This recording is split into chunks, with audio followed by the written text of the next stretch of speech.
Bonjour à tous, voilà, donc aujourd'hui je vais vous montrer comment on fait une tawashi. Les tawashi sont les éponges japonaises, zéro déchet, 0 €. C'est que de la récup. Donc en premier on récupère soit des collants, alors moi j'ai récupéré des collants d'enfants qui ne sont plus utilisés. On peut utiliser un leggings, on peut utiliser des manches de t-shirt, on peut utiliser des chaussettes, voilà. Alors, utilisez pas des chaussettes neuves, hein. Prenez par exemple les chaussettes qui sont toutes seules. Et on prend une planche de bois sur laquelle on va clouter des clous. Donc là, bon, c'est une planche qu'on m'a donnée. Donc il y a 6 clous en haut, 6 clous en bas, et puis 6 de chaque côté. Moi, je trouve que c'est un petit peu petit, donc vous pouvez faire un petit peu plus grand. Vous voyez, par exemple, ça, ben voilà, ça va donner ça, la taille de 6. Ici, j'avais testé sur 1, 2, 3, 4, 5, 6, 7, 8, sur 10. Voilà, donc c'est pas mal. Et là, j'ai fait sur 8. C'est pas mal aussi, il faut que ça puisse rentrer dans la main. Donc, en premier, on va découper du coup 12 bandes sur notre collant, comme ceci. Donc on coupe la partie chaussette. Et ensuite on va couper des bandes de plus ou moins 2 cm. C'est à peu près comme ça. Donc une,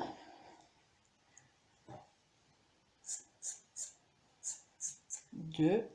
Et vous faites comme ça 12 fois. Donc voilà, une fois qu'on a découpé toutes nos bandes, nous allons dans un premier temps les mettre de haut en bas. Donc on passe la bande autour du premier clou en haut et jusqu'au clou en bas. Et on fait comme ça pour les 6 clous de haut en bas.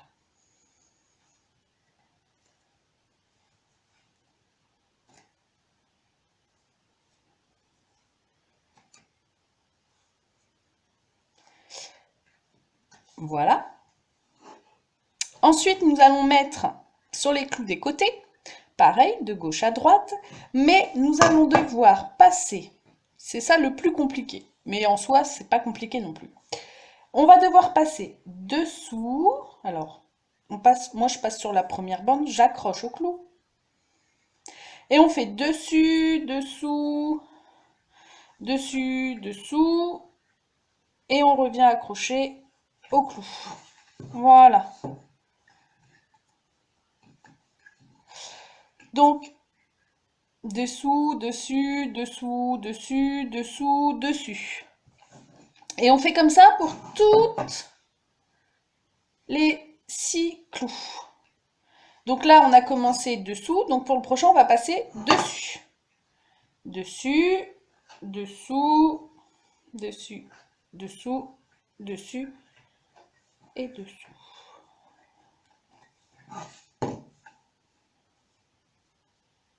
Voilà. Et vous faites ça pour tous les 6 clous qui restent. Et on se retrouve après. Voilà, une fois qu'on a fini de mettre toutes nos bandes, on se retrouve avec notre petit quadrillage comme ça. Donc ensuite, il suffit de rassembler en fait toutes les bandes ensemble. C'est pas compliqué, je vous montre ça tout de suite. On décroche le premier clou. On écarte, on passe son doigt. Donc il suffit de passer son doigt dans le premier, d'attraper le deuxième et de venir l'attraper, comme ceci, entre... Vous voyez, j'ai mes deux... J'attrape celui-ci entre et je le tiens. Et je vais aller chercher le deuxième. Et c'est pareil, je vais le prendre entre. Hop, je le garde. J'écarte toujours et je vais chercher le suivant que je viens passer à l'intérieur de ma boucle. Je lâche la boucle mais je garde la nouvelle.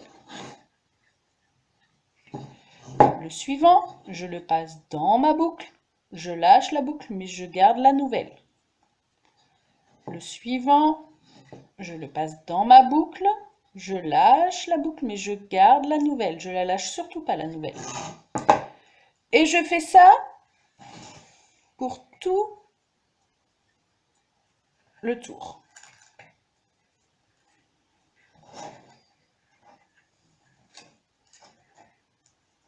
Quand on a pris le coup de main, je vous assure, c'est rapide. La première fois, c'est un peu plus long, le temps de bien comprendre. Mais en soi, c'est vraiment pas compliqué. C'est un jeu d'enfant. Hop, on tourne. Toujours en fait bien garder cette nouvelle boucle dans la main et ne pas la lâcher. Hop, on passe dedans, on lâche pas. On passe dedans, on lâche la première, mais on garde la nouvelle. On passe dedans, on lâche la première, on garde la nouvelle.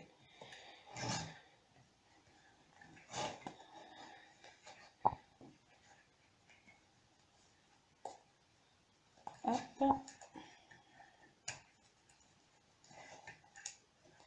Voilà. Et pour la dernière boucle, voilà, donc on est arrivé à la fin. On passe dedans tout pareil. Hop.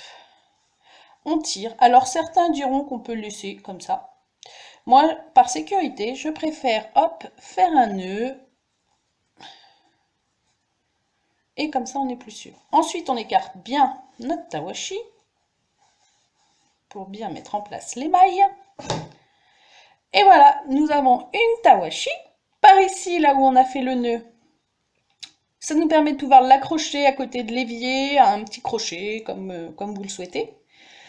Ça passe en machine. Et voilà. Je vous remercie. À bientôt pour le prochain tuto.